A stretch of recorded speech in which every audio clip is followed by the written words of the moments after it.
Snowmageddon 2019 0820. We gotta have what? An inch or two? I had to break out the snowblower.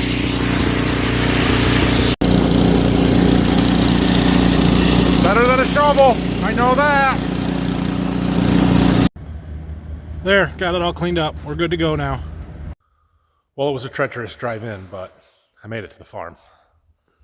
Just kidding, it wasn't that bad.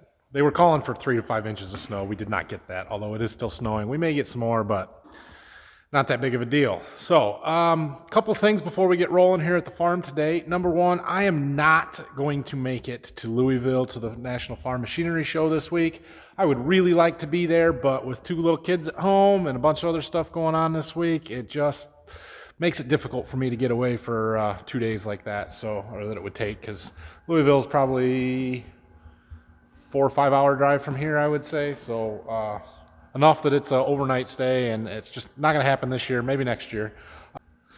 Oh yeah, so you saw my snowblower there. That was my house. Some of you will notice that I don't live on the farm. I don't. This is where my dad lives. I grew up at the farm here, but my wife and I have a house in town, which is not my favorite thing. We do have plans to build a house out by my seed warehouse here in the next couple of years. So that's kind of why I live in town and have a little dinky snowblower to clean my driveway. Yeah, it is what it is. So today's plan is to start working on cleaning up these row units. We're going to get to that, and basically I'm going to get a bucket with some water, soapy water in it, and a brush, and we'll start taking stuff apart, cleaning them, setting them out so they can dry, and then get it all put back together. This bucket will take a while to fill up. Let's get some soap.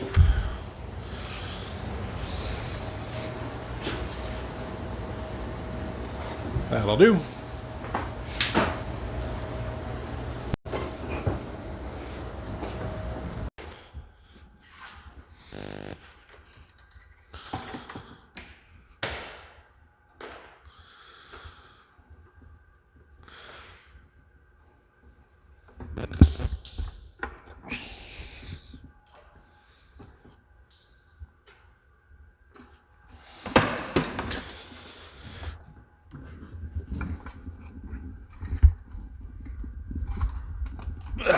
You guys make everything harder.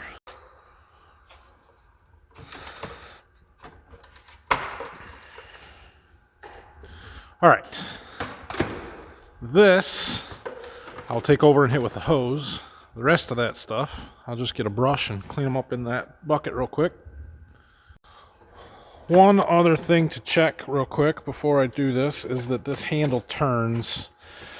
So this turns the hub, I guess, or what the plates mount to. And there's a pro shaft, they call it, or a cable drive that goes in there, and that's what spins, and it spins this. And sometimes there's some bearings in these electric clutches here that freeze up, or they'll rust, or they'll get water in there, and then this handle won't turn, and it's not good. So you gotta take those apart and replace the bearings. So I always check them to make sure that they turn right. Well, here's all of the pieces that I ended up with from one row unit. So I went ahead and took this door off, which is the cover that goes on there. And I took the seal out of that. This seal, it's important to make sure that it's in good shape, because this actually rides on the back of the seed plate and creates the vacuum to hold the seed to it. So I always like to take them apart and clean them up good. Sometimes you'll get some seed treatment or talc buildup that will start creating problems and not sealing well for the vacuum. So I did that, and I also pulled the seed tube out and cleaned that out. And so some of these pieces, it doesn't take much, basically just dipping them in the water and pulling them out, no big deal. But like the seals, you want to make sure they're clean. The seed tube, you want to make sure that's really clean. I also blew out down in kind of the center of the cast shank here. That's where that seed tube mounts. I got all the dirt out from behind in there and got that cleaned up real good. All right, well, there's the first row done, put back together. 15 more to go. I tend to get bored doing this, so I don't do all 16 at once. I'll probably try and get 4 done now, and then I'll go work on the computer for a while and mix it up and do something different. And then we'll come back and do 4 more. So these three gotta get done here yet before I can take a break, let's call it.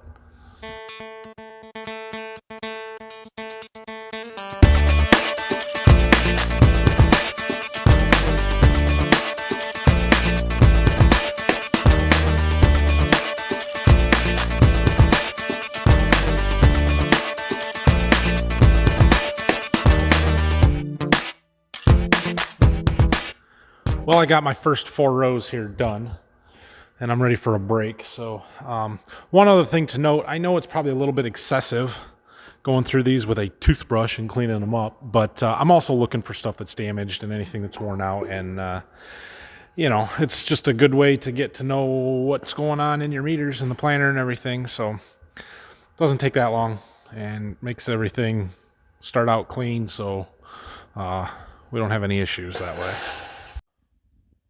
I am still working on some yield maps or prescription planning maps in here on the computer. So while I take my breaks from working on washing row units on the planner, that's kind of what I've been coming in and doing. But now it's lunchtime. I've successfully killed the morning and gotten 4 rows done. What are you going to do? So I'm going to go eat lunch. We'll come back and get at least another 4 rows done this afternoon. All right, I'm back from lunch. We're going to keep washing, work on these next 4 meters, row units. I am going to get a new pail of water, though, because 1, it's cold now, and 2, it's getting pretty dirty. So we'll do that and keep washing. It's not very exciting, sorry. Well, look what I found when I opened up this row unit. A little bit of corn in there.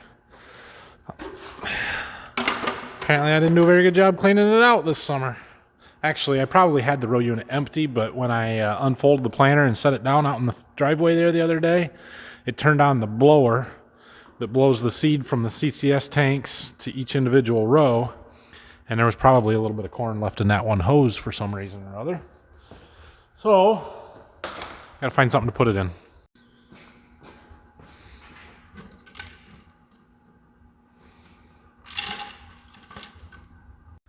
All right, I'm half done. Got the next 4 done, so that puts us at 8 out of 16, halfways. That's good. While I'm taking my next little break here, I wanted to answer a couple of questions that some of you guys have asked. Tom, a couple of days ago, well, maybe last night, but on a video from a couple of days ago when I was talking about how this planner works, noticed that we have what appears to be an air compressor on the back of the planner. You're absolutely correct. That is an air compressor, and what it is used for is this planner has what we call active pneumatic downforce system. And so basically, you need to have, well, hold on, let me show you. So each of these row units, we'll call this whole thing a row unit, and its sole job is to put the seed in the ground, right? Well, it needs to be able to flex up and down to follow the ground contour in order to keep the seed at a constant depth. It does that via these parallel arms. So these arms are basically a pivot point that keeps the row unit level, but allows it to flex up and down. Each row unit has its own set of parallel arms. Well, we need something to keep that unit forced down into the ground, and so on this planner, there's an airbag here, or an air spring.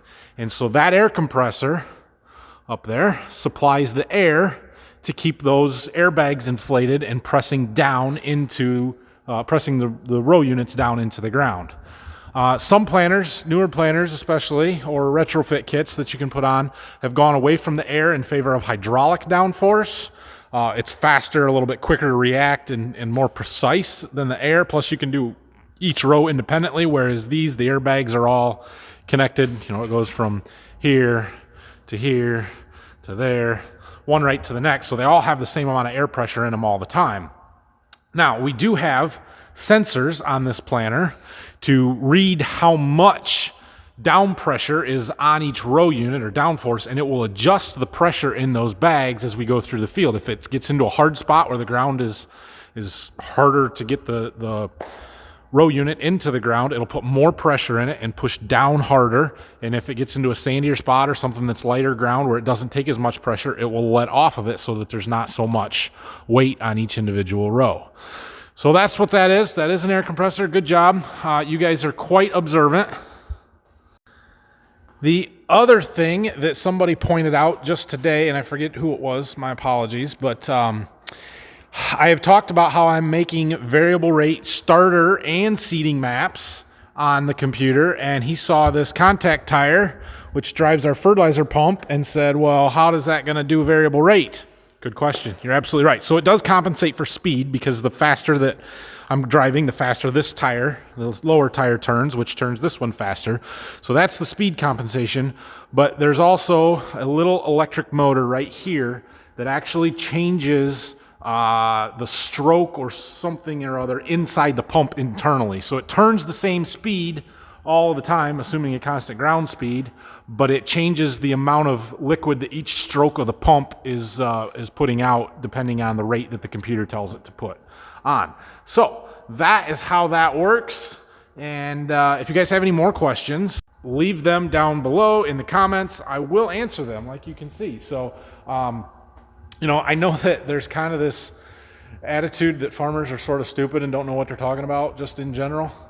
Well, sometimes we can treat the general public that way, like this is too complicated for you to understand, right? Well, I'm not going to do that. So yeah, it's a complex system, but clearly you guys are smart enough to realize or understand what's going on and ask the questions, and I will explain it to you. So, you know, we're getting there. We've got to get the rest of our row units cleaned up. And then those gauge wheels we need to clean up and put back on.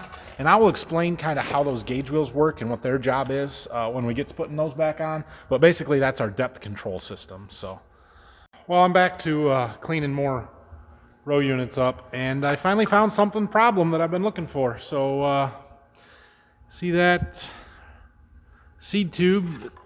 Hold on. There's a tab missing right here. So it's broken off. It actually just fell off and hit the ground there. But I have a new seed tube, and so we're just going to replace this one. Let's see. It would be... Those are the wrong ones. They might work.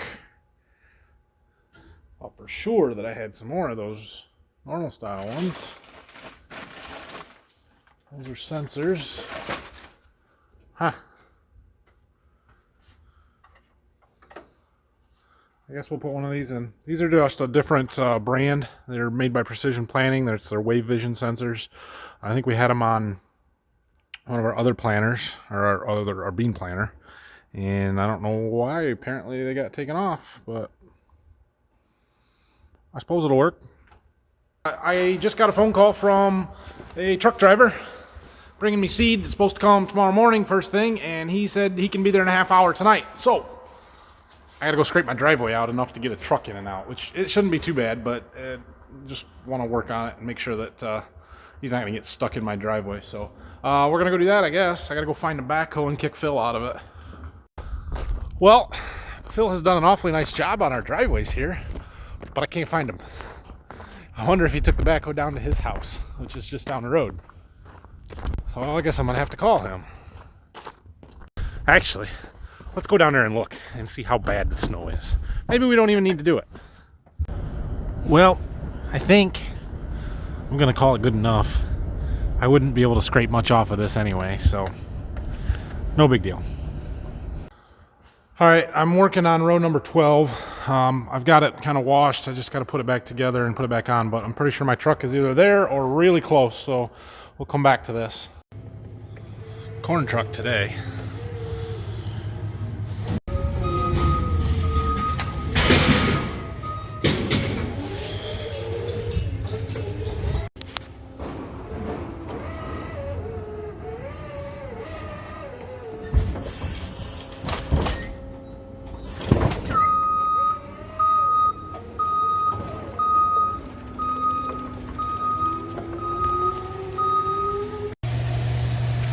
All right, well, place is starting to fill up here.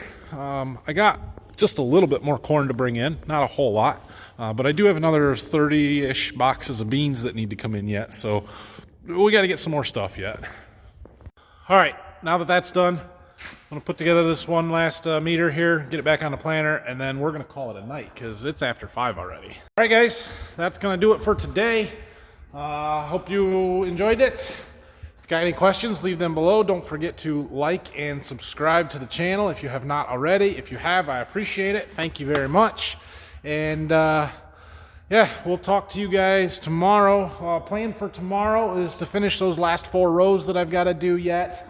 And then I want to replace those chains that I was telling you yesterday. I'll show you again here just in case you didn't see yesterday's video. But right here, there's a chain that's for the seed drive. There's one here on the fertilizer.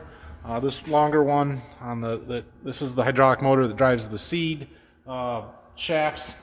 Yeah, so let's go over that real quick. How does this work, right? So we got a hydraulic motor here that is spinning, changes the speed based on population and speed of the planter or the tractor, how fast we're driving. There's a sensor right here that senses the speed of that shaft so that the computer can calculate how fast it needs to turn.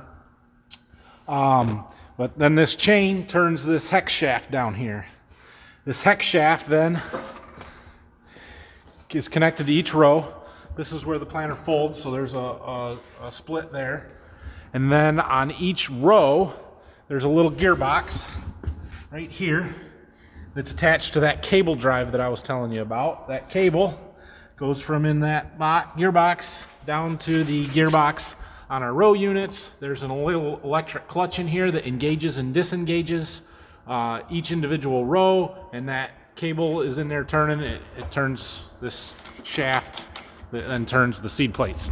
So that's how that works. Anyway, we're gonna work on them chains tomorrow and replace them. Other thing I want to do is hook up the hydraulics and the computers and stuff in the tractor, make sure all that stuff works. I haven't done that yet. So that's for tomorrow, tomorrow's plan anyway. Yeah, have a good night, guys. Find me on Facebook and Instagram, and we'll talk to you tomorrow.